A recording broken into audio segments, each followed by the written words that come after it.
Hey guys, and first off, why I'm using a different camera is because, well, my dad's got a lot of stuff on his camera that he needs to put on the computer.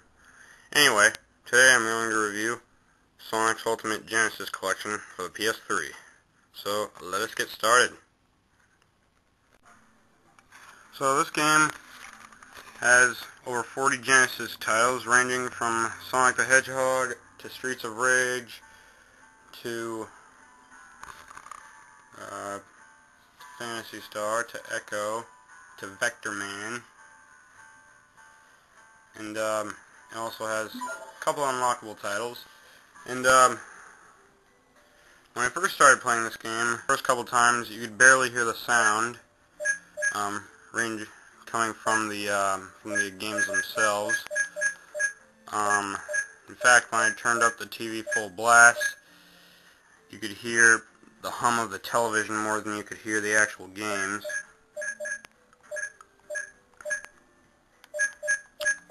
Let's see. Let's start with Alien Storm. Now, hopefully the sound works this time. There we go. Now, if I were using a big screen TV, you'd be able to see the frames around the games themselves, kind of like in Pokemon Stadium or the Super Game Boy when they do that. So as you can see, translations are pretty much perfect.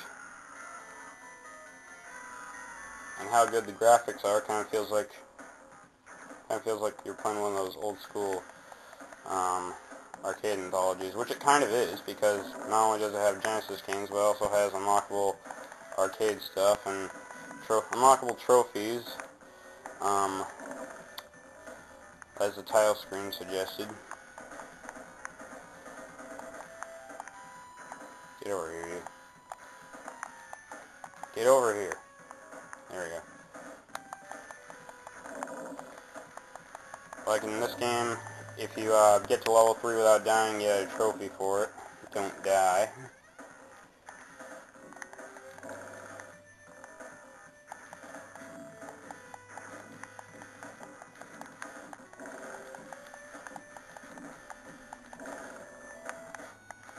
I mean, doesn't have all the merchandising and maybe the unlockable comics. In fact, I don't even think they're unlockable in a game like Sonic Mega Collection Plus.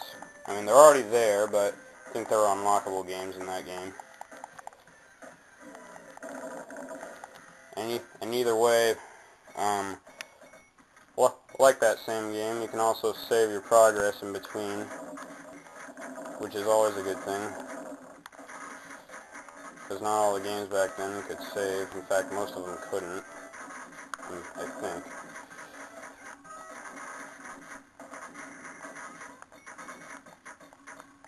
Some games required passwords, some games did save, some games didn't do either.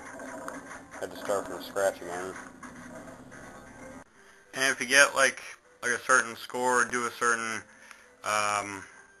bonus objective or sub-objective in a game, you get unlockable extras and such, like some arcade titles like Alien Syndrome, which I've unlocked, and some interviews like Shun Nakamura interview concerning Sonic series. And you've also got, let's see here, also got some bonus facts, like, until reading this, I wouldn't have known that, that with Sonic and Knuckles, that they can plug in one of the first 3 games along with it, and you get to play, like, the second and third game as Knuckles, and, get some unlockables if you plug in the one that started it all.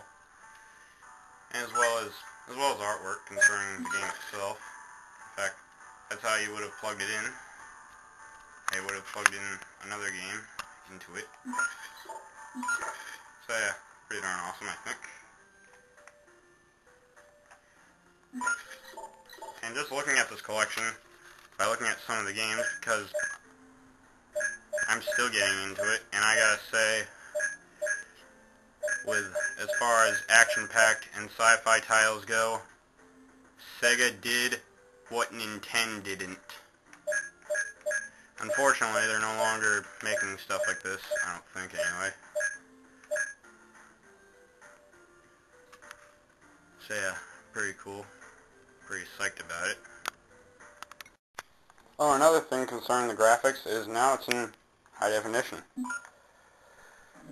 So if you want to play games like Vector Man, you can do it all in high def.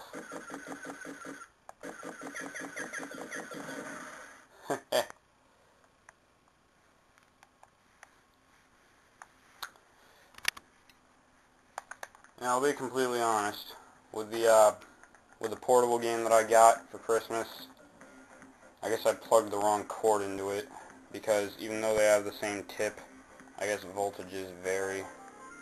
Yeah, I feel like a dummy now, because now I have to get it fixed, and that may take, I don't know how long that'll take, though.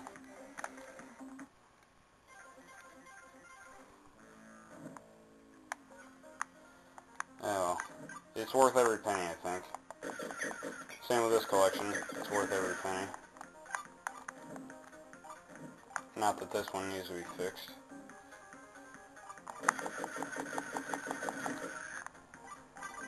Because this game is overall pretty solid. Well, this collection is overall pretty solid.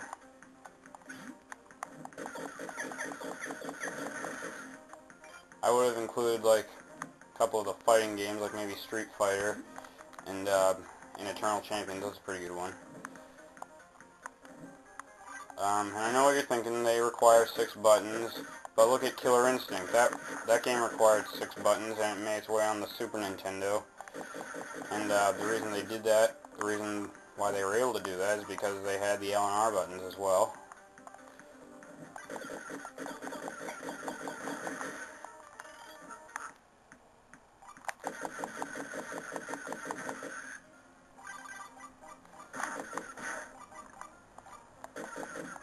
So right now I'm trying to see if I can get 500 photons in this game, because you unlock trophies, like I said earlier.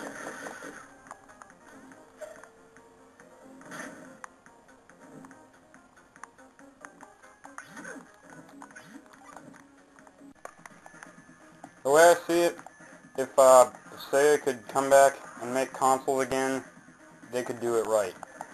And they would do better than even Xbox or PlayStation. It'd also be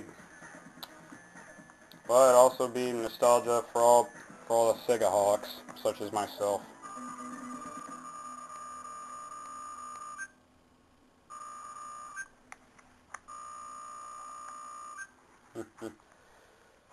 So yeah, a little something to think about. So overall, it's a pretty solid game collection, especially for all you Sega guys. It's right up there with the plug-in consoles.